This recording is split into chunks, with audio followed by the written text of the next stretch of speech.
I'm miserable. My weight has trapped me in this bed, and it's killing me. You're killing yourself with the food.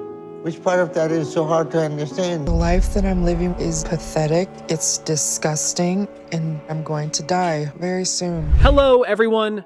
Before we start today's episode of The Moments Will Make You Gag on My 600 LB Life, hit that subscribe button and smash the bell so you never miss out on these stories. Ready? Let's get to it.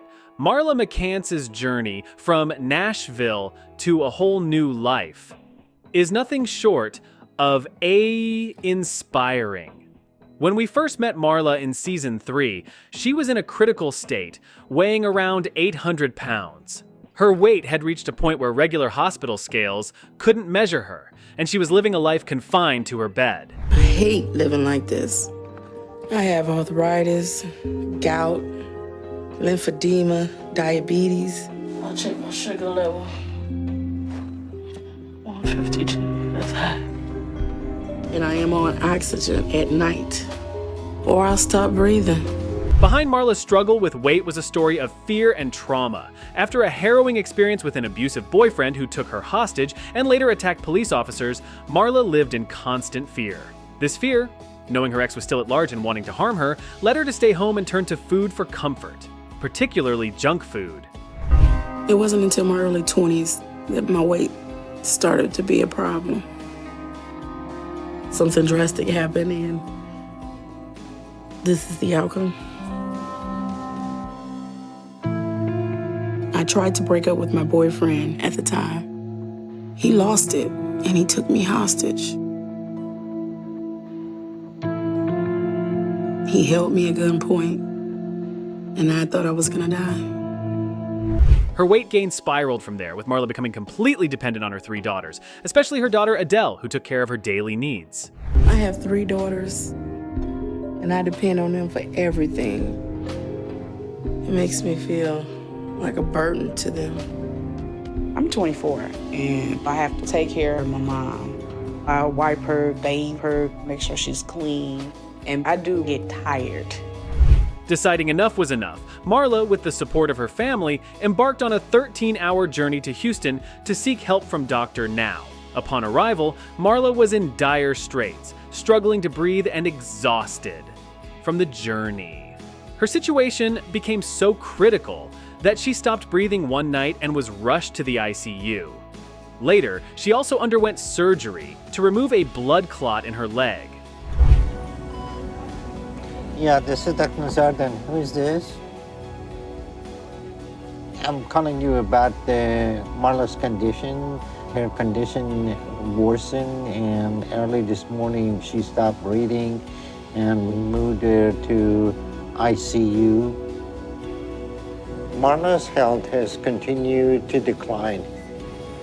We put her on a breathing machine. Dr. Now put Marla on a strict 1,000 calorie a day diet. Despite her initial reluctance and struggles, including skipping physical therapy and not sticking to her diet, Marla's story took a turn for the better. Hopefully, she'll start to have a different perspective on things soon. I've been pushed for 4 or 5 months, and I'm ready for a break. With her daughter Sierra moving in to help and motivate her, Marla began to see results. She was determined to change her life, not just for herself, but for her family. Her perseverance paid off, and Marla managed to lose an astonishing 266 pounds by the end of the show. My mom can't keep doing this. I know she's gonna die soon if that's the case. Hey, is this Dr. Now's office? Yes, can I leave him a message? Hey, Dr. Now, this is Sierra, Marla's daughter. Really hasn't been following the orders you gave her once she left the hospital. She's not making an effort to stand up, so I'm just really concerned about her. Can you please talk to her when you get a chance? Thank you. But Marla didn't stop there. She continued to work on her weight loss journey, ultimately losing nearly 600 pounds. Her transformation has been so remarkable that she now travels across America as a motivational speaker, sharing her story of overcoming grief and weight loss. She encourages others to believe in change and offers hope to those who may feel trapped in their circumstances. Girl, I'm so proud of myself. Makes me feel like I can do anything. About 300 pounds less, huh? Can you tell the difference? Yeah. Just a little bit, huh? Marla is going in the right direction, and I'm confident she'll be able to keep making progress. Wonderful. She did really good. You're in good shape. I realized that no one was gonna do this for me. I had to do it myself. Ever wondered what it's like when determination meets a roller coaster of emotions? Well, strap in, because today we're diving into the intense journey of Erica Wall. Erica's story begins in 2017, stepping onto the scale at a staggering 661 lbs. At 44 years old, Erica turned to food as her solace through a challenging upbringing.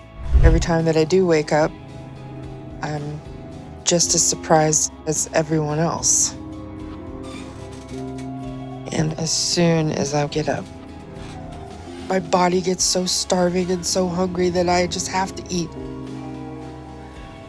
But some days I feel like a ticking time bomb. Imagine the struggle of feeling trapped, unable to walk anywhere without help, and struggling with your independence. The only consistent visitor she had was her niece, who, despite good intentions, sadly kept feeding Erica's addiction with a steady supply of junk food. It makes you wonder, doesn't it? How far can love and care go before they become harmful? I feel extremely isolated and cut off from the outside world. The only family member I get to see on a consistent basis is my niece, Jessie. She is the only one that comes and helps me, takes care of me. Hey. Hey. Good to start your shower? Yes. Picking up from where we left off, Erica's not just dealing with physical weight, but the emotional baggage from a family that's drifting apart. The oldest of 3 siblings, her strained relationships with her brother and sister, who were frustrated by her initial lack of effort to improve her situation, add layers to her already complicated life. It's like watching a family drama unfold, isn't it? But wait until you hear what changed everything for them. I kept gaining into high school, and I hit 300 pounds. And the bigger I got, the more my father shared his disappointment in me. But that didn't matter when I was eating. Food made me happy. But then something terrible happened to me when I was 16, and my life totally changed forever. Before we dive deeper, let's rewind to Erica's childhood for a moment. Growing up wasn't easy. She faced constant teasing from her father about her weight and suffered unimaginable trauma at the hands of people she should have been able to trust. Life dealt her a harsh hand early when, after a failed stomach stapling at just 17, she found herself battling weight gain again. The real kicker: the tragic loss of her mother in a car accident. The one person who had always stood by her side. It's heartbreaking, really, to lose your pillar of support when you need it the most. My first sexual experience was a gang rape. After the rape, I told my mom. She was angry. She was crying. It was too much for her to hear. I begged her not to tell my dad, and to this day I don't think he knows. Now, back to the show where Dr. Now gave Erica a lifeline. Her first big challenge: dieting to qualify for gastric bypass surgery. Dr. Now, known for his no-nonsense approach, put her on a strict, low-carb, high-protein diet, capping her at 1,200 calories daily. Here's where things start to get a bit spicy. When a nutritionist checks in on her progress, what do they find? A fridge, still packed with all the high-carb, high-calorie enemies of her weight loss journey. Oh, Erica, what were you thinking? Got some Greek yogurts, 80 calories, high protein. Great. The good thing about protein is it keeps your blood sugars at a high level and you may not get as hungry. When you eat carbs, a lot of times your insulin goes way up, brings your blood sugar down, and you're hungry again. All right, so I think to make it easy for you, let's get some of this food out of the house. Okay, no, you're not happy about it.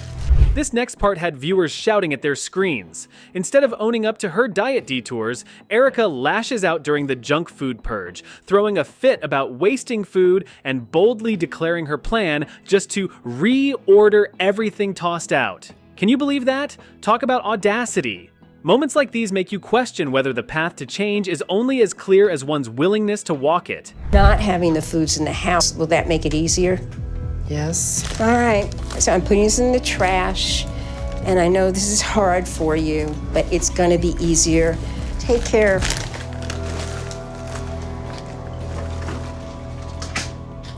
Can't believe she just wasted all that food. I'm so frustrated right now. But I can just order more, and there's nothing she can really do to stop me from doing that. So she completely wasted her time. This is just so much harder than I had ever imagined. Enjoying the episode so far? Give it a thumbs up and leave your thoughts in the comments below. Hang in there because Julius JT Clark's story is about to get even more interesting. Meet Julius JT Clark, a remarkable young man from Claremore, Oklahoma, who took on an extraordinary at the age of 32. Tipping the scales at around 892 pounds, JT became one of the heaviest individuals ever to appear on the show.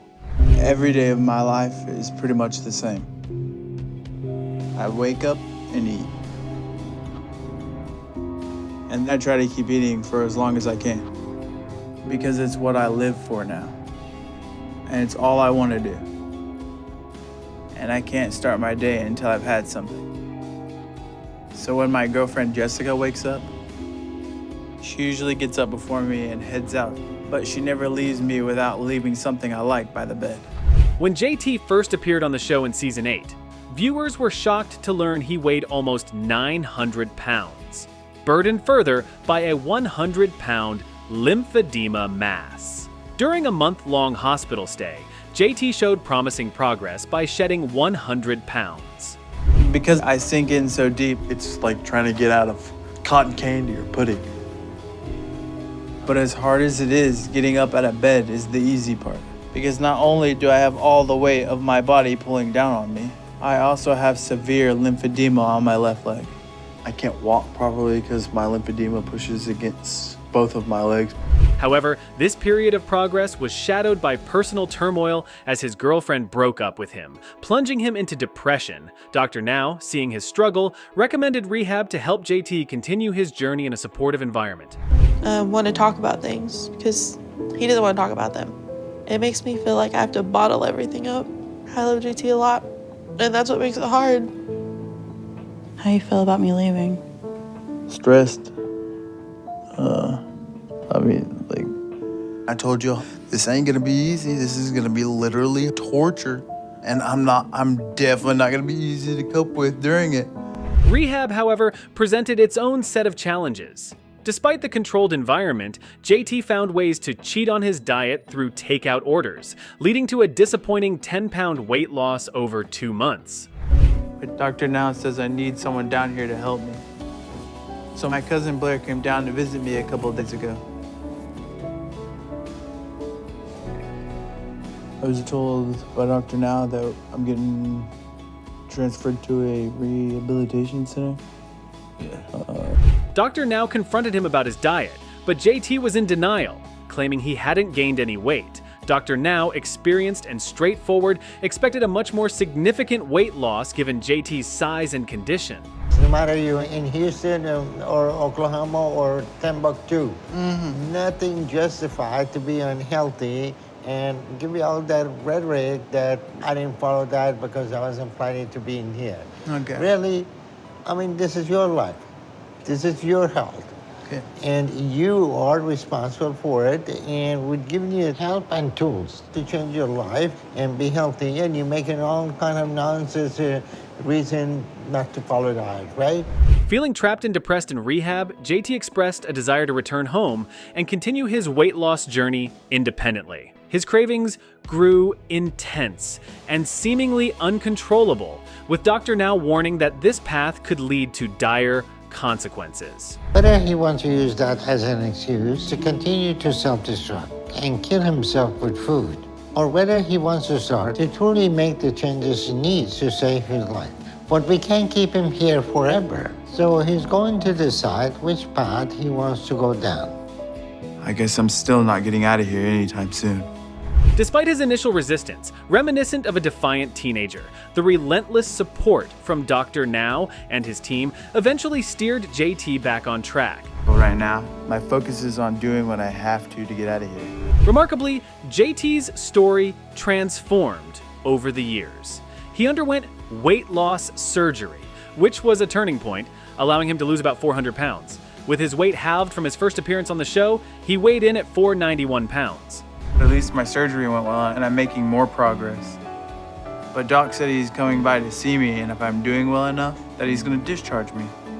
So my hopes are up that I can get out of here today and go back to having a little more freedom again. Off the show, JT continued to thrive. He has been open about his battles with depression, sharing his experiences on social media to inspire others. Keeping a relatively low profile, he occasionally gives fans a peek into his life through Facebook updates. And a couple of weeks ago, I was able to go far enough to discover a nearby park. It's small, but it's nice. And without a car, it's at least a place I can go to feel like I'm enjoying the outdoors. It sounds crazy, but when you're almost 900 pounds, you forget it's all you can feel. So I'm savoring being able to do something like this now. Tommy's life was far from simple. His weight brought along not just the usual health concerns, but piled on some pretty severe complications.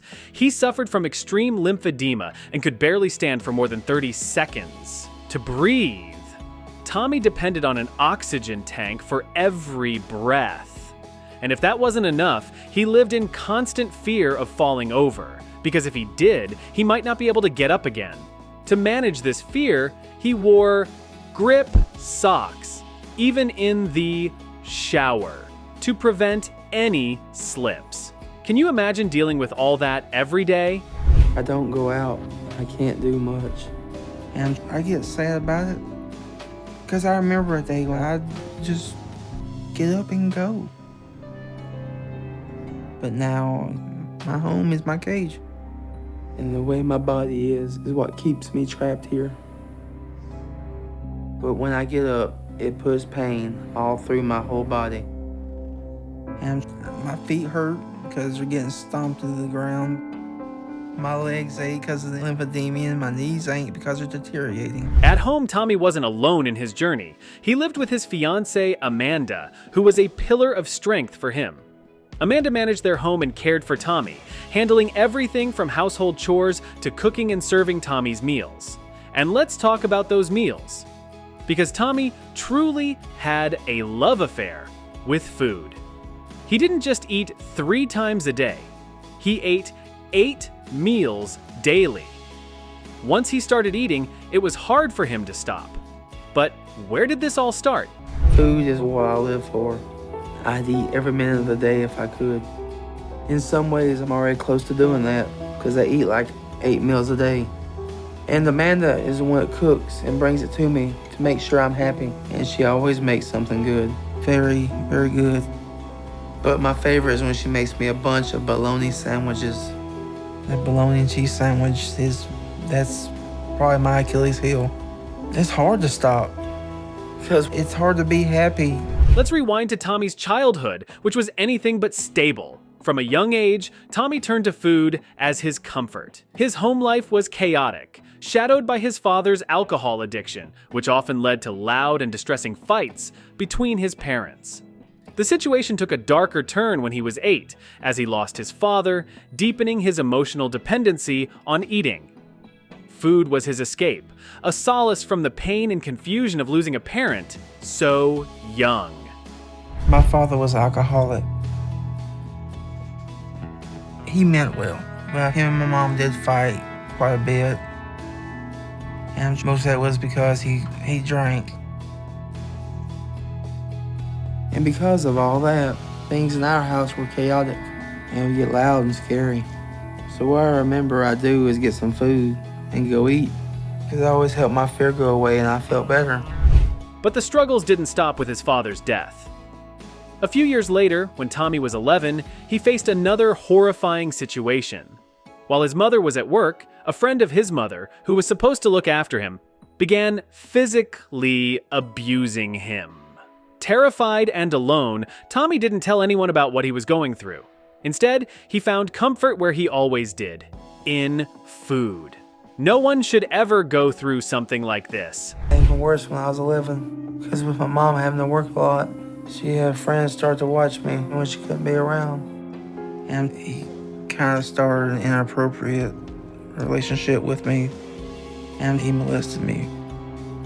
I didn't understand what was going on. I know I was in pain. I know I didn't like it. And I know I couldn't say anything or Fast forward through the years, and by the time Tommy graduated from high school, his weight had soared to over 500 pounds. But at the age of 38, Tommy hit a turning point. He was tired of the life he was leading and desperate for change. That's when he decided to reach out to Dr. Now, hoping for a life-saving solution. During his first appointment, Tommy weighed in at a staggering 641 pounds. Dr. Now put him on a strict 1,200 calorie diet, complemented by minor exercises. But would Tommy be able to stick to this diet given his addiction with food? So first thing I want to do is I'm going to give you both a new diet to start immediately, okay? It's a 1,200 calorie a day, high protein, no carb diet. That will break down what you should and you shouldn't eat, okay? Okay.